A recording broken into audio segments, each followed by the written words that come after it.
देवताओं ने उस दिव्य मृग का पीछा क्यों किया और कैसे धरती से प्रकट हुआ स्वयंभू पशुपतिनाथ शिवलिंग? ये कोई साधारण कथा नहीं, ये है उस क्षण की कहानी जब स्वयं महादेव ने लीला रूप में परीक्षा ली और प्रकट हुआ पशुपति का धाम। प्रभु, आप स्वयं भगवान शिव के परम भक्त हैं, कृपा करके मुझे महादेव के पशुपतिनाथ रूप की दिव्य कथा सुनाइए।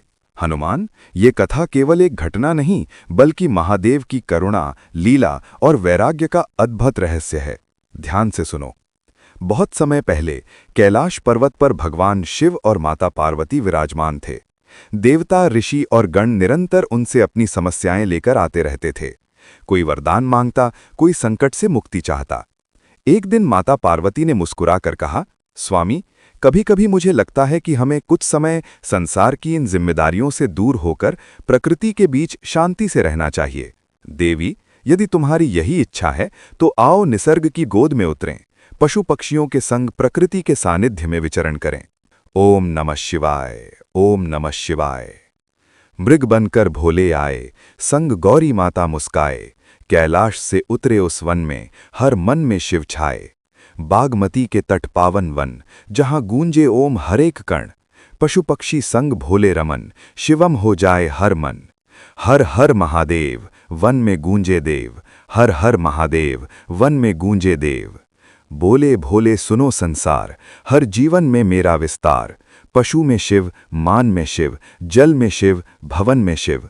जो हर जीव में शिव को पहचाने, वही पाशुपति को सच में जाने।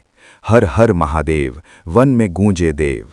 भगवान शिव और माता पार्वती ने मृग का रूप धारण कर लिया।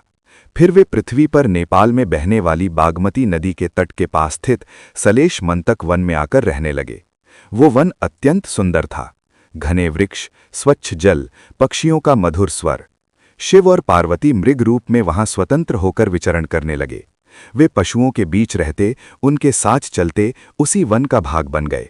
यही कारण है कि बाद में उन्हें पशुओं के स्वामी पशुपति कहा गया। समय बीतता गया। कैलाश पर देवताओं ने देखा कि महादेव वहां नहीं है। ब्रह्मांड के कई कार्य रुकने लगे। देवता चिंतित होकर ब्रह्मा और विष्णु के पास पहुंचे। ध्यान करने पर उन्हें ज्ञात हुआ कि शिव और पार्वती सलेश मंतक वन में मृग रूप में हैं। सभी देवता तुरंत उस वन की ओर चल पड़े।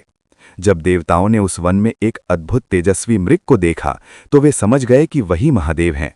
देवता धीरे धीरे उस मृग के पास पहुंचे, परंतु जैसे ही उन्होंने निकट आने का प्रयास किया, वो मृग बिजली की गति से दौड़ पड़ा। वन में एक दिव्य पीछा शुरू हो गया। देवता, ऋषि और स्वयं भगवान विष्णु भी उसके पीछे दौड़ने लगे। पूरा सलेश मंतक वन उस लीला का साक्षी बन गया।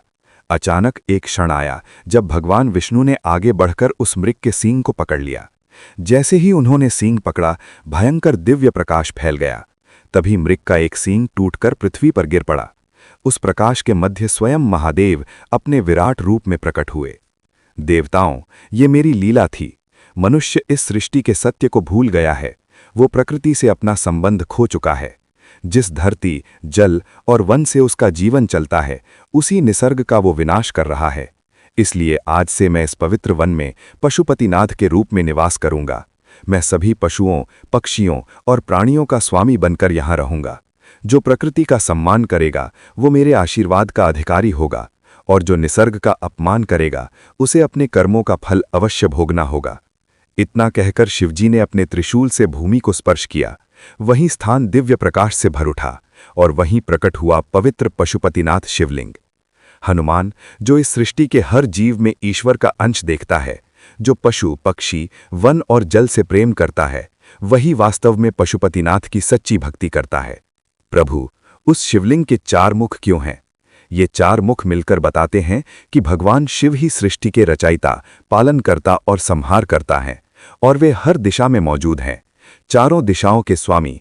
ऊपर की दिशा 5वां रूप ईशान भी माना जाता है, जो ब्रह्मांडीय चेतना का प्रतीक है। जय पशुपतिनाथ